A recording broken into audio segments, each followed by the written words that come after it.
This is Hunt Nebraska, the official podcast for insight into Nebraska's hunting and shooting sports community. Be sure to give us a follow on Facebook, our space for sharing stories, information, tips, and techniques.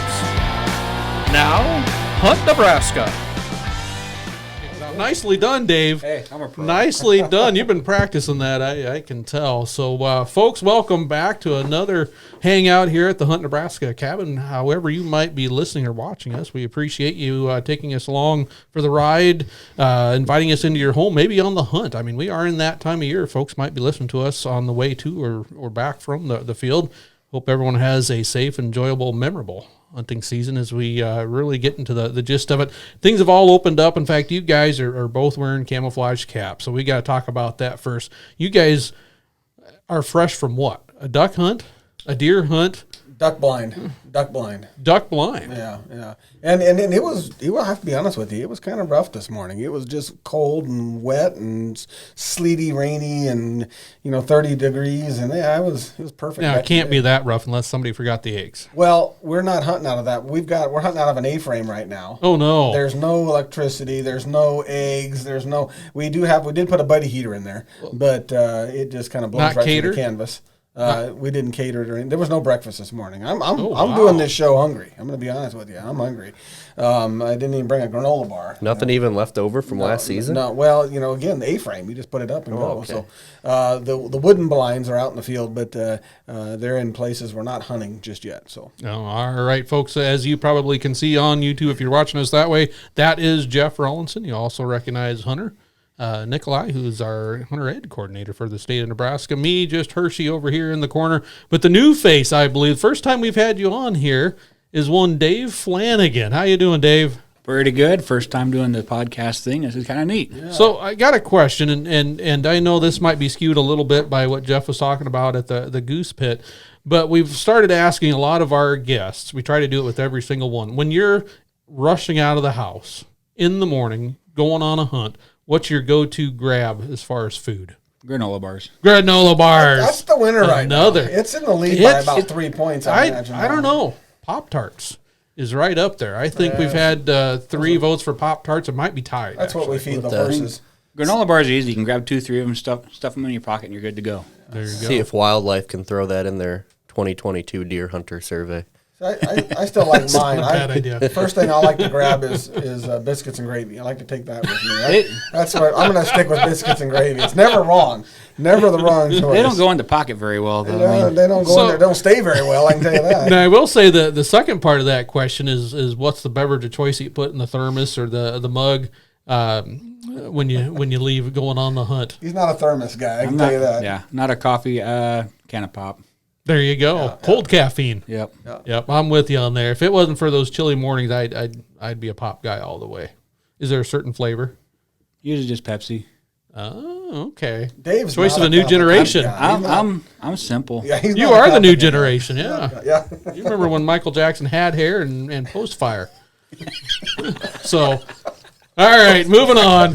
I will say that might be the first pop one. I think coffee is kind of leading the vote on that one. So, but we're not here just to talk about food. We'll get that in, as you can probably see, and if you're listening to us on whatever audio platform you are, our table here at the cabin is covered in handguns. We've got some pistols. We've got we've even got a semi-automatic sitting there. I didn't realize that was going to come to the show today. So are we talking? I thought mainly handgun hunting for deer since we're in deer season, but seeing that pistol, I think we're probably going to branch out a little bit. No, we'll stay with deer. I mean, these are all big game hunting handguns that we have today, and Dave and I thought it'd be fun to talk about handgun hunting because that's gotten way more popular. Dave and I, we've been doing this now. I don't know. I know I've been doing this about 30 years. Dave, you're kind of a latecomer, maybe 20, 15 years. 20 years. 10, 15 years. Anyway, so but we got this bug, and oh my gosh, it's just kind of taken over our lives a little bit. But anyway, we get a lot of guys that talk about that or ask about that. People seem to be interested in handgun hunting. I meet people all the time. Oh, I've been always wanting to try that. Always wanted to do that. Well, you can jump in it fast and furious if you want. It doesn't take much, but we've been enjoying it over the last many years. All right, so let's start. What are some of the reasons that you guys got into handgun hunting? Was it a love for the firearm first that you wanted to venture into the field with, or was it something within the field that said, I want to try something different? It was love of handguns for me. I've been a deer hunter for most of my life, and I can tell you that, archery hunting, love rifle hunting, love anything that goes bang. But I've always been a handgun guy. I like shooting handguns. I do a lot more shooting than I do hunting, and I always liked shooting pistols. And God, a long time ago, I just decided, I'm going to try deer hunt with a handgun. And my first handgun for hunting was a Dan Wesson 357 Magnum, and probably on the low end for deer, but it was adequate. And just got started and never looked back. Just kept going from there. What about you, Dave? 15 years of this guy pestering me to do it. Come on, Dave. Bring a handgun. Let's do a handgun this year. But then I finally got into it, and it's becoming an addiction. Oh, yeah. Yeah, Dave's past the hobby stage. Yeah. I can tell you right now. I don't dabble, but Dave does definitely not dabble anymore. So we're having a lot of fun with this. But I think it was on Dave's farm down in southeast Nebraska that he got his first deer with a pistol. And I think after that, you were pretty hooked. I mean, yeah. It was just like research after that. I was set. I mean, it was neither one of these two guns. My first gun was a 44 Magnum Red Hawk. And, we're sitting there, and there's this little buck about 300 yards down. And I was rifle hunting at the time, and Jeff's like, hey, if he walks up close enough, you should shoot him with your pistol. All right.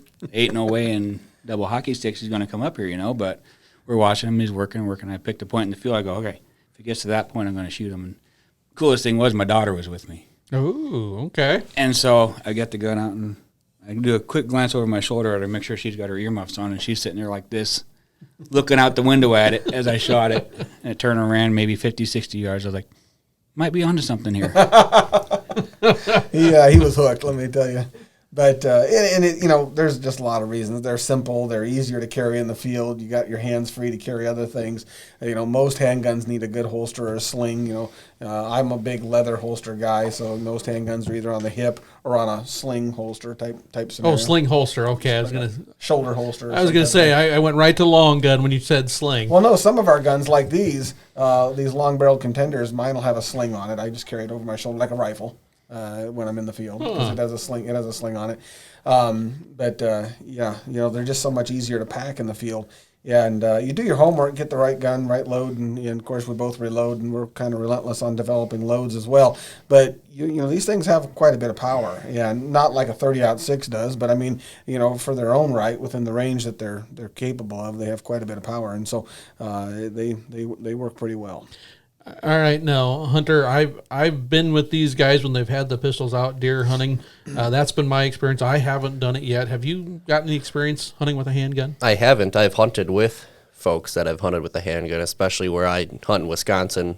We do a lot of deer drives, and when we're pushing swamps or some thick areas, a lot of guys that are walkers are carrying just a handgun on their hip, so they're not going through all that with a long gun, but never on my own hunted with a handgun. That plays into what you were talking about, easier to get through some of those thick stuff. Because I've been there on some of those east of the Missouri River deer drives, and you're down on your hands and knees at times moving through some of that thick brush where you think some deer are hiding.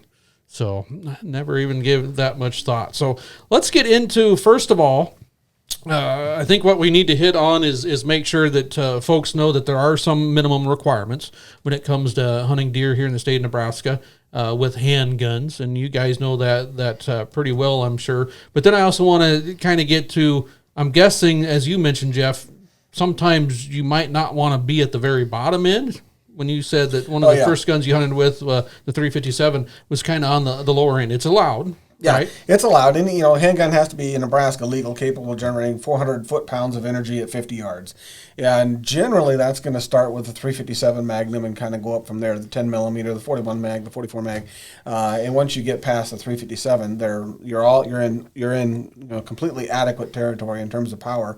10 millimeter gets a lot of play. It's not overly powerful by any stretch of the imagination, but it's a good starting round. It's a good round to hunt with forever if you want to. But when you get up into the 41, the 44 mag, to me the 44 mag or the 45 Colt, when loaded properly, are about the two best handgun hunting cartridges in existence. 44s and 45 caliber slugs are just incredibly adequate for big game. So, Dave, we'll start with your two, and Jeff will get into those three. What are these firearms that you brought into the cabin today? What are they chambered in? All right, this one here is a Ruger Super Blackhawk Hunter 44 Magnum. I got a 2-power burst scope on it. I'm pretty good with it out to 100 yards, just a scratch over maybe. And then this one here, I've got several of these. These are a Contender, a single action, break action pistol, and you can get them barreled in almost an infinite number of chamberings. This one is my first one. I want to see the size of these things. These things aren't dainty. You know, these Contenders. They're not dainty. Describe it for our audio listeners, because that Yeah. one in particular has got some length to it. That is what we refer to as a hand cannon. Pretty much. It has a 13-inch barrel, a 2-7 Vortex scout scope on it. I made the forend and the grip myself, and Nice. it is a Wildcat round. It is a 338 GNR. 338 GNR. What does GNR stand for? Do you know? GNR is the initials. Besides of the, Guns N' Roses. On this cold, rainy November day. GNR are the initials of the gunsmith that developed the round. A gentleman named Gary Reeder. Okay. Two of the big Wildcat rounds. There's Gary Reeder, and then there's J.D. Jones, JDJ. This one's done by Gary Reeder, and it shoots a 405 Winchester, neck down to 33 caliber. So Teddy Roosevelt's cartridge, the 405 Winchester, big Which he medicine. used in a long gun. Yeah, he called it a big medicine. That was his big medicine rifle. And what Dave does is necks it down to a 338 caliber and tapers the shoulder and on the bottleneck cartridge. And what it does is it just gives you a heck of a lot of velocity.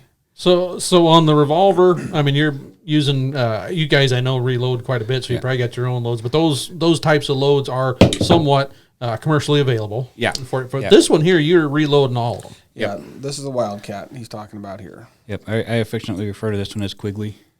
Quigley, as in down under, or Exactly.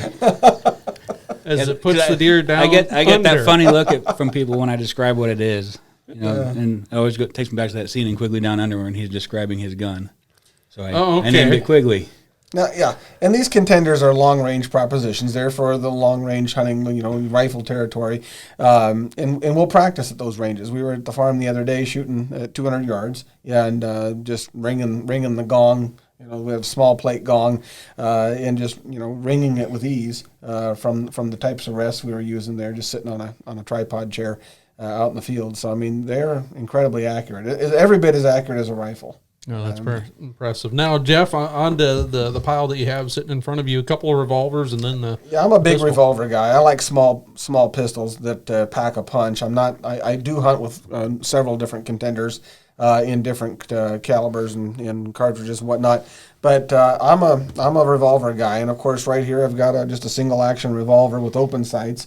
It packs really, really well in a holster that's on your hip, about 5-inch barrel, 4 5/8 inch barrel, and this particular pistol here is a 454, so it generates quite a bit of energy out there. That people have used these for deer, elk, moose, bear. I mean, anything in Africa, they're a pretty potent round. But I just like the ease of which they carry, and these things are out to 50 yards. Open sights are about as accurate. This thing's about as accurate as you can get. Moving up into the staying with single actions, I'm a big fanatic of single action revolvers. This one here is another single action round or handgun. This one made by BFR. It's in a 500 JRH. It's a 50 caliber, true 50 caliber cartridge, and this one's got the same 4 5/8 inch barrel on it, so a fairly short barrel. But this one has a red dot or Trijicon red dot sight on it, and I really like red dots. A lot of my hunting handguns have moved to red dots.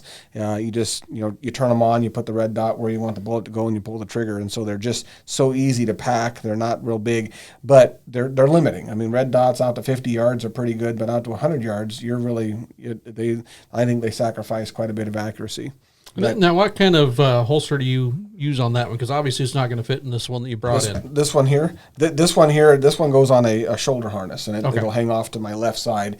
It's a bandolier type holster, and it'll hang off to my left side, but when it on my chest basically, and when I cinch that holster down, it's tight to the left side of your chest. And the gun's right there where you need it when you want it, but it's out of the way. It's not flopping around, and honestly, you almost forget it's there.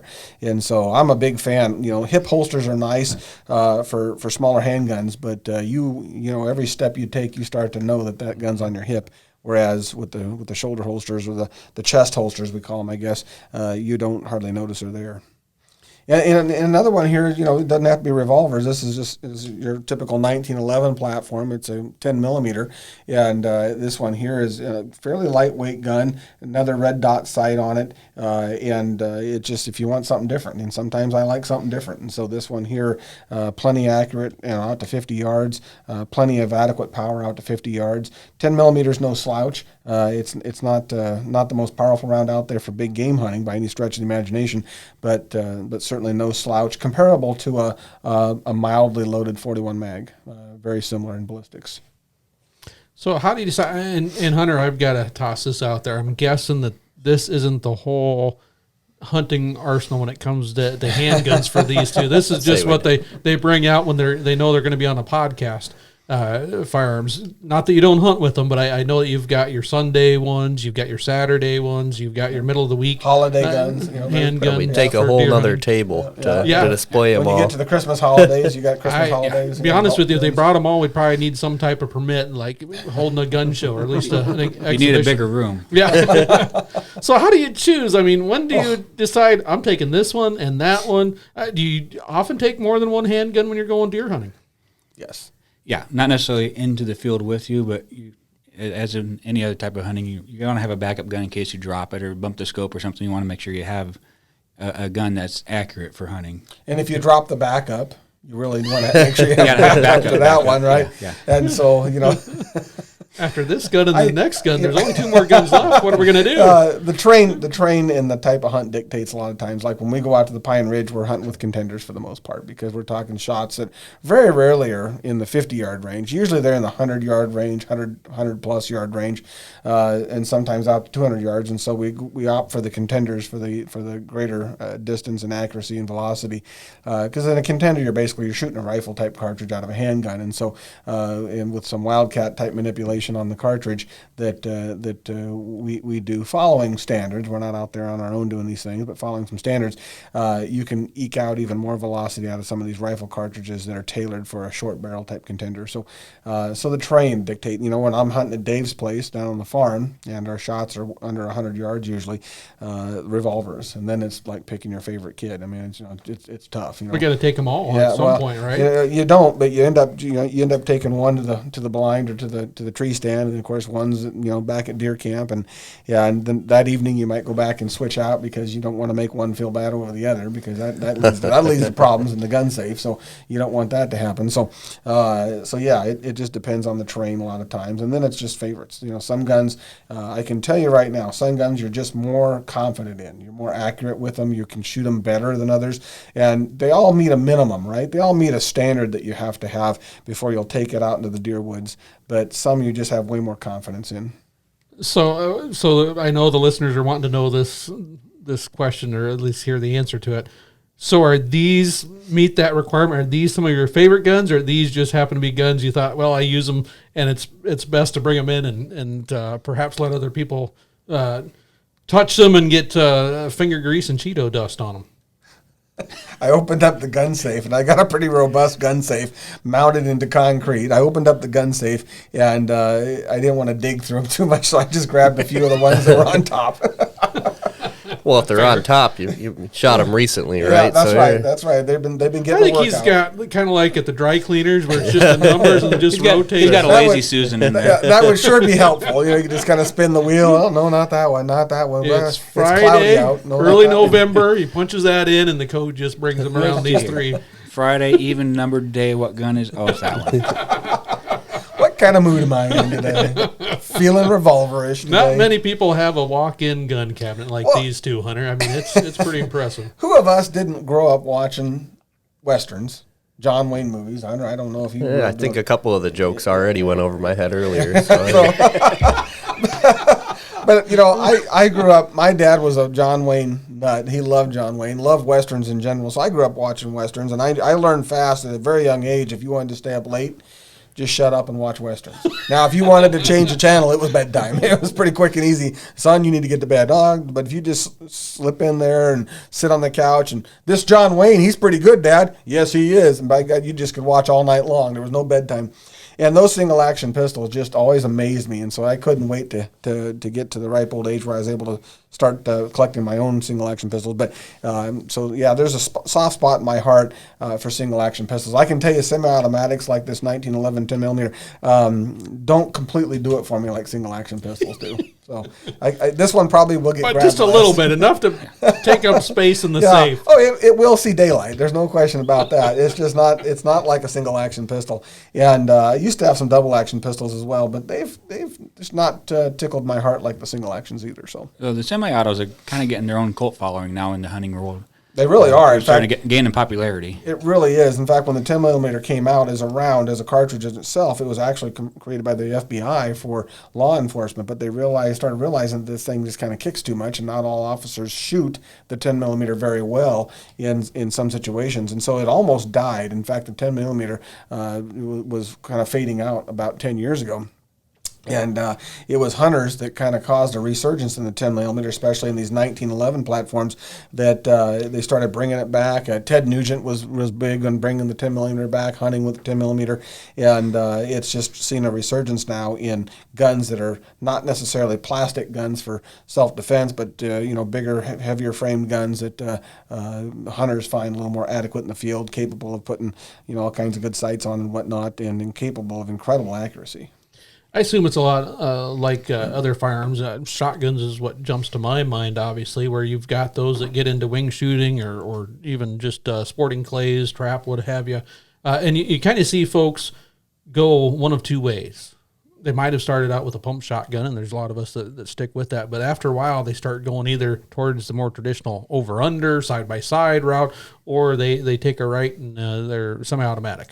Yeah. And we have a pump, but it usually stays at home type thing. So I'm assuming similar here. Folks get into the handguns and they find their niche, single action or revolvers or the semi-automatics. So let's get into the hunting itself.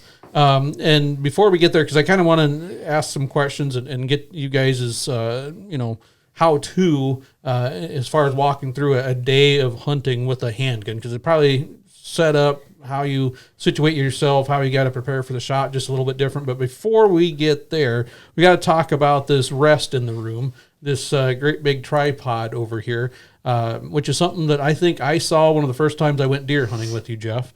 A lot of us, when we first hear the term handgun hunting, we just assume, well, they're doing everything that a rifle hunter is, or if you're listening to us east of the Missouri, probably a shotgun hunt. They're just doing it with a handgun. But there's a lot of nuances and a little bit different techniques, I think, to it. This being one of them. So, again, we're going to have to describe that. Folks, if you're watching us on YouTube, you can see this perhaps a little bit better. But kind of walk us through. This is a tripod for a handgun hunter. It is, and I'll tell you right now, for handgun hunters, bipods, tripods are the way to go, because there's just a lot more stability than a bipod. So you got 3 legs here; they're adjustable. This happens to be the BogPod Death Grip. Dave turned me on to this base, and now you see this kind of handgun platform on top of it. That's from a different system that I originally had that wasn't near as stable, but it worked. But I've now kind of mated the two systems together so that it's about as rock solid as it gets. And I'll be honest with you, when you're hunting revolvers out to like archery range distances, you really don't need anything. A revolver or a semi-automatic offhand is just fine, just adequate. When you start to get out in that 40, 50, 60-yard range, that's where most handgunners just cannot accurately shoot offhand. They just don't have that skill set, and that's where these rests come in handy. But a rest like this that has a tripod, 3 legs, and then an entire base for the handgun to sit on with a yoke for the barrel to hold the barrel up. It's amazing how much accuracy you can squeak out of a handgun with one of these things. Well, one of these fit in there. Yeah, in fact, it's Just to show us at what it its- looks like. Yeah, it's at its best with like a contender on it, and you can kind of see the contender's held at the base of the grip, and then it's held at the forearm on that yoke. And so when you have this gun on the rest just like that, there's very little play, very little movement in the gun itself. Now, when you grab it, the worst thing you can do to any handgun is grab it on the grip and try to shoot it, because once you grab it, now you introduced a lot of error to the system. So you still have to have a little bit of skill set. It takes quite a bit of practice. Dave and I will shoot probably a few thousand rounds a year, maybe, but you still have to grab it correctly, hold the grip correctly, and go through some of the same types of techniques that a rifle shooter would be shooting long range, 200 yards or so. Breathing techniques, making sure that your heart rate isn't so high that you can't, because if your heart's beating, your hands are moving. There's no question about it. Now at 50 yards, no big deal. At 200 yards, that can be several inches off target. So you've got to kind of relax. You've got to hold it correctly. You've got to control your breath. Take a deep breath, let it out. Take a deep breath again, let it about halfway out, and same like a rifle, you're gently squeezing the trigger. Now, Hershey, I know to you that's a foreign concept. You're a trigger slapper. You're a shotgun guy. We're meant to be slapped. But us handgun hunters, it's a gentle squeeze, keeping the sights on the target. And if they move off target, you got to stop and go all over again until you get that nice gentle squeeze.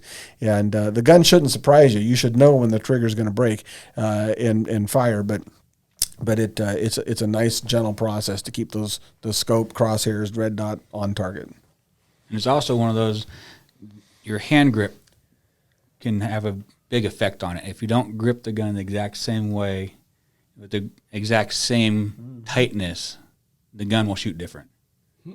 Yeah, I'm a very loose grip kind of guy.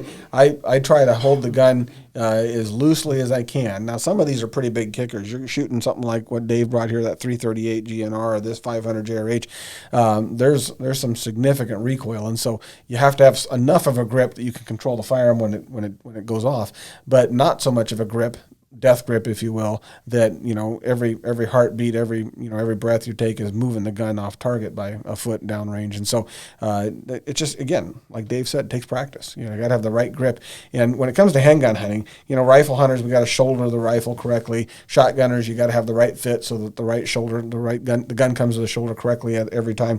Handguns are no different. The grip's got to fit your hand. Some of these, 2 of these are custom.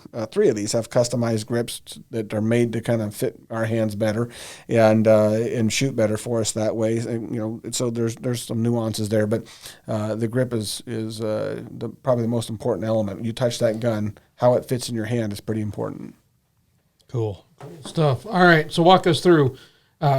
If you're going, let's say, opening weekend of our deer season, our November firearm deer season here in the state of Nebraska, you're on the eastern side of the state. What are some things that a new handgun hunter or you guys usually go through and kind of prep as far as where you're going to hunt? Excuse me. Maybe blind location, that type of stuff. Jeff, you mentioned pretty close shots, 40, 50-yard shots during firearm season here in Nebraska. That's close range. That's close. Yeah. And so I'm guessing that just doesn't happen on accident. No, and it's like Hershey, you and Hunter do the same thing, bow hunting and or gun hunting for that matter. But certainly when you're bow hunting, you've got to learn to hunt. You've got to get close to the animal. The hunt happens long before the animal gets in sight because you put yourself in that position. So you learn a little bit about deer habitat. Of course, being a bow hunter, that's helped Dave and I quite a bit because your handgun hunting, especially with revolvers, is really very similar to bow hunting. You want to get in that 25-yard range. You'd like that to be your maximum, if possible.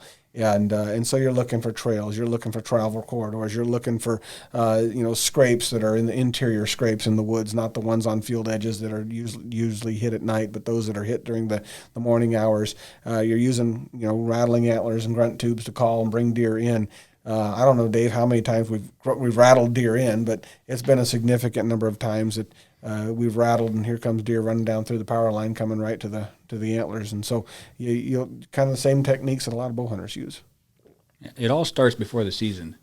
You go out, you practice, you shoot the gun, you get familiar with how it hits.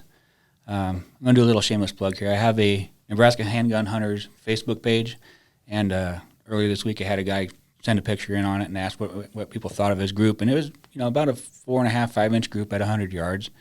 And my point to him was, this is what you need to do. And I gave him some advice, the grip and the rest and everything. He said, but use this as a way to know your maximum range, your maximum effective range with that gun. Is that at 100 yards, that group is good. Absolutely. You can stretch it out a little bit past that, you'll be fine. And so, like you were asking what we do beforehand, when you're going out and you're finding out where you want to put your blind, you got to set up your blind with that in mind. If your longest shot is 75 yards, you're good to go if you're hitting a 5-inch group at 100 yards. And it's Smart. not much different than like you were saying, bow hunting. Yeah. You know your range and you set up accordingly. Yeah. And if you don't take shots, you don't practice. You got to know your limitations. And sometimes things can go wrong even when you practice at various distances.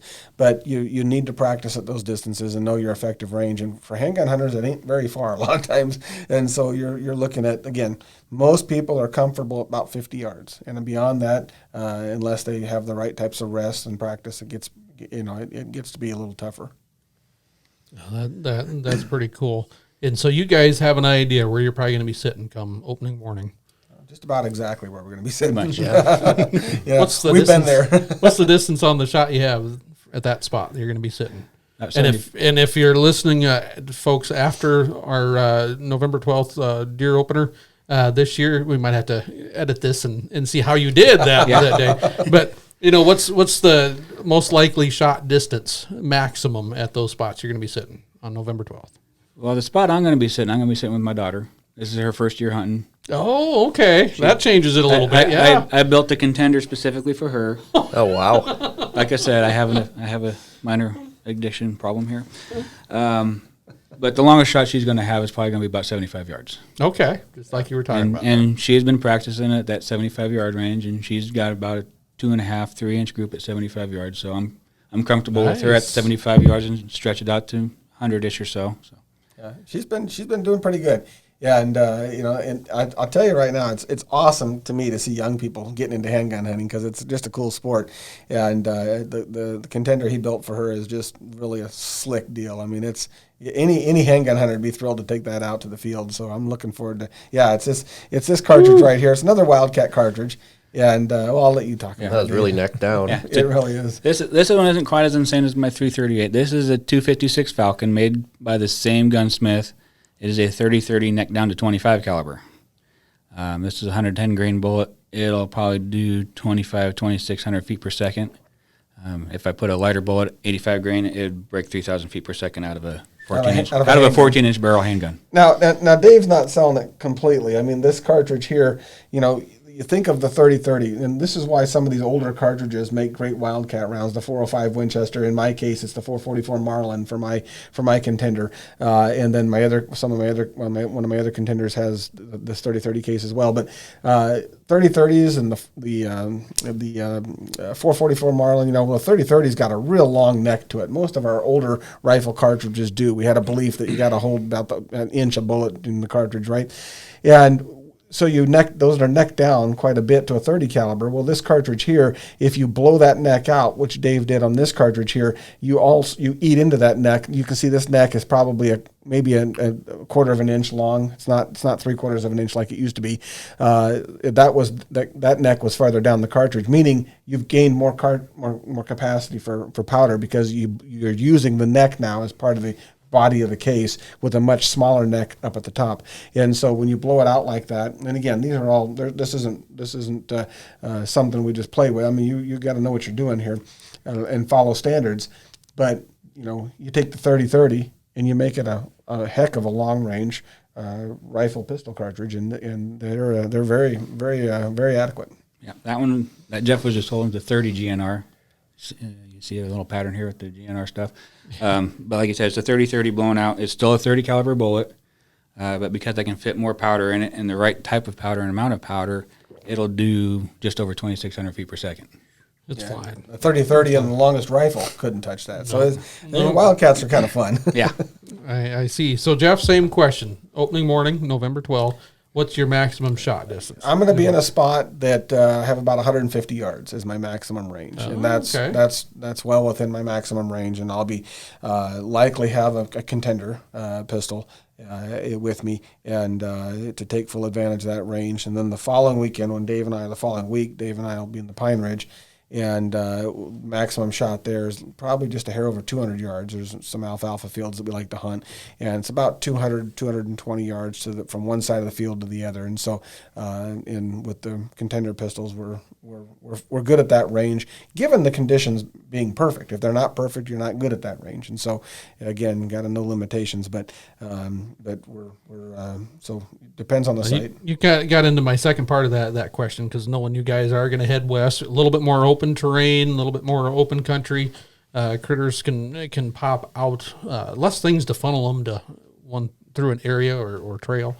Are you sticking with the same contender round and pistol then when you go from eastern side of the state one weekend to the western side the next? Yeah, great question, because I actually have another contender round that's a sledgehammer. It's a 358 JDJ, and it's a 444 Marlin, neck down to 35 caliber, and that's one of my sledgehammer rounds, and would be really adequate for eastern Nebraska. But it's starting to get a heck of an arc-like trajectory for western Nebraska. But this year, no, I'm going to be hunting with a 7mm pistol contender, and it's going to cover all my needs for both hunts. How about you, Dave? Well, I just built my 30 GNR, just got done with it, so it's going to be going out west. Okay, all right. So these guns sitting on the table still, what's their likelihood they're getting to go deer hunting this year? And I hate to break it to them right now, but it doesn't sound great. Hershey. Yeah. The 10mm and the 500 are going deer hunting. They are, okay. Yes, these will be my 50, 75 yard guns that I'll have with me. And a lot of times I might take a revolver or like 10 millimeter out in the field. Right. And especially if we do some walking or we're into some timbers, not always just sitting in a blind, right? And so it just depends on the terrain and the activity. So, and I guess I didn't ask that, Hunter. Jeff and Dave, you both kind of talk about how easy these are to carry out into the field. I guess I should have followed up with, do you ever take more than one? And it sounds like the answer is yes. Most definitely. Yeah. What's the maximum number you take at one time? All of them? You're rolling out a cart with them? Two. This is easy. I got a cart behind me. I roll out with a golf cart, open up the back of the cabinet. It's incredible. You got these camouflage golf carts, and they work really well. You're leaving the rifle behind, but you still got that mighty tripod stand. You do. Are you leaving that in the blind then after you get set up? Once the blind's set up, the tripod sits in the blind. And like I said, when you're still hunting or walking through the timber or whatever, these revolvers, I don't usually take a tripod for that. I'll just hunt with revolvers and for more close range shots. But yeah, in the blind, I'll usually have one of these on my hip, and then I'll have a long range hand cannon on the tripod. And if I've had that happen more often than you think, where you're looking out of the field, and all of a sudden you hear something to your right, you look over on the right side of the blind, and here comes a buck walking right past the blind at 30 yards, coming out of the timber, and you're thinking to yourself, well, in fact, it's going to be much easier to take it with the revolver than it is to get the tripod moved over in this 6-power scope on a handgun to see something so close. It's actually not very easy to do that, and so your handgun, long range handgun, set up for long range. With a rifle, you wouldn't have a problem. You just turn around and put the rifle to your shoulder and look through the scope. It doesn't matter if it's 30 yards or 300 yards. But with a handgun, there's quite a bit of setup to get it set in solid so that you can make those kind of shots. So you're not going to just turn around and pull the handgun over. So yeah, the revolver gets put into battery for something like that. So that brings up, everything you've talked about so far as hunting from the ground. Dave, and I guess both of you, or even in your handgun hunting Facebook group, are there handgun hunters that hunt from a tree stand? Is that common practice? Obviously makes it a little more tough. Oh yeah. There's several different handgun hunting pages that I belong to. There's always pictures of people that they're up in a ladder stand. They got the single bar coming across in front of them, and they got a picture of their handgun resting on it. So there are several different ways. And again, those are more for shorter range shots, right? That 25, 30 yard shot. And if you look in the background at what they're hunting, then that is pretty much what they have, is a 25 to 30 yard shot.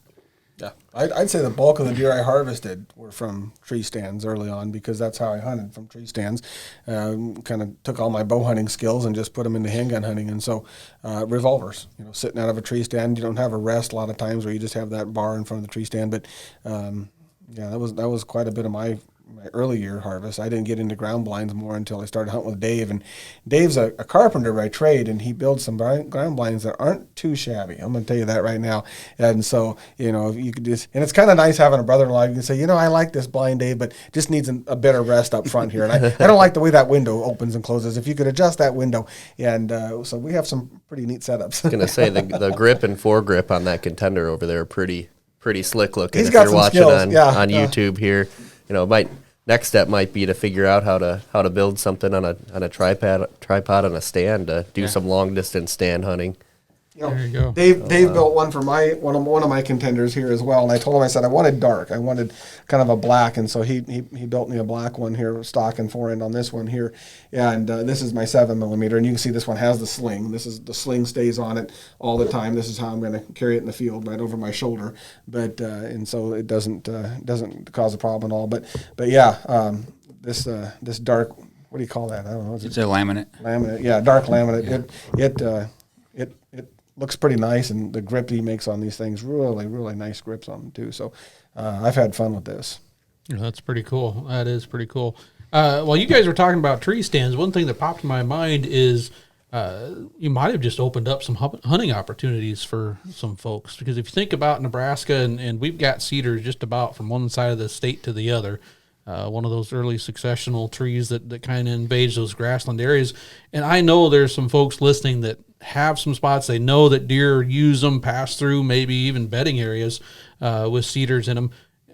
Not easy to hunt with a rifle. I mean, your shot, just your line of sight is often obstructed before a rifle really kind of takes over. And you guys mentioned putting a scope on something at close range can be tough, but 50, 60-yard shots with the open-sighted pistol, probably not a problem if you practice it and open up some stuff.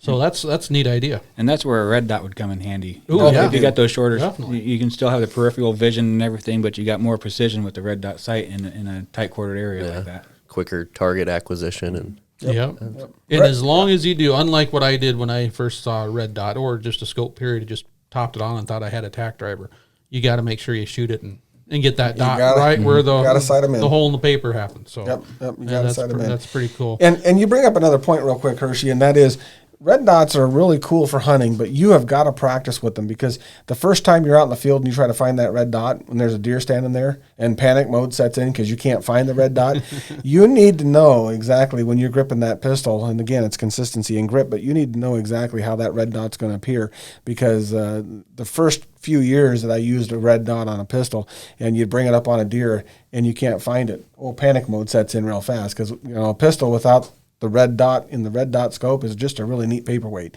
You got to be able to find the red dot. That takes practice. Yep, even with the brightness of the dot too, and adjusting for your daylight hours as the sun and position changes, it can be something you forget about on your first hunt. I've had that happen before. I can say I forgot about it until you just mentioned it. The old state fair, when it was here in Lincoln, in the capital city, we had 22s. Yep, with the red rifles dots, with red dots, and how many questions that generated about where is the red dot? What do I line the red dot up with? All this, that, and the other thing. There were a lot of questions. That's a good thing. We've just got a couple minutes left here, so if folks are interested in learning more, getting involved with this, you mentioned a Facebook page. What are some of those resources that new handgun hunters have at their disposal nowadays?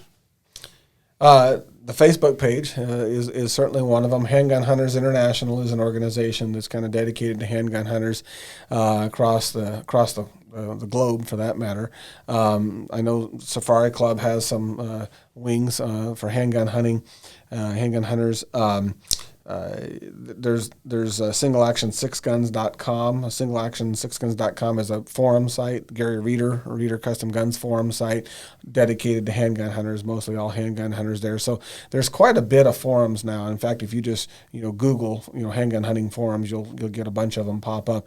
And what I've noticed over the years is there's some of the same characters on all those forums, and so there's a few people out there that are true leaders in this country when it comes to handgun hunting. hunting. They've guys that have just spent half their lives reloading and coming up with little nuances that we don't think about to make handguns more effective in the field. And they're on some of these forums, and so you can learn a lot from just reading these guys' responses, throw out questions. I remember when Dave first started hunting with a handgun, especially when he got into the contenders, he would go on the Gary Reeder site, the custom site, and throw out questions. And there's just no end, guys popping up there with good real world experience, giving you information. Handgun hunters are kind of like bow hunters. We want to help each other. We want to, if you need some advice, we'd love to give you advice because we're kind of a small breed of folks, and so it's a pretty close-knit group, and there's a lot of support out there. It's close-knit because not everybody thinks of doing it. The number of times you say you're handgun hunting, people look at you like you're speaking a foreign language, like, what? Because they honestly don't think of it. So, yeah, we're always happy to help out people and give pointers and give advice and encourage them to get involved in it. And I think there's sometimes that misinterpretation that, hey, you just happen to be carrying a handgun while you're out there rifle deer hunting. And you guys are quite the opposite. You've committed. Might take a second handgun. Yeah, sometimes it requires backup, but yeah. But there's a lot more to it. A lot of fun things you can get there, and obviously gadgets and adaptations and some fun things to kind of customize it just for yourself and for your situations, which is pretty cool. Again, that group, Nebraska Handgun Hunters. Yep, Nebraska Handgun Hunters on the Facebook page. You don't have to be a handgun hunter if you're just interested in it. Look it up on Facebook and.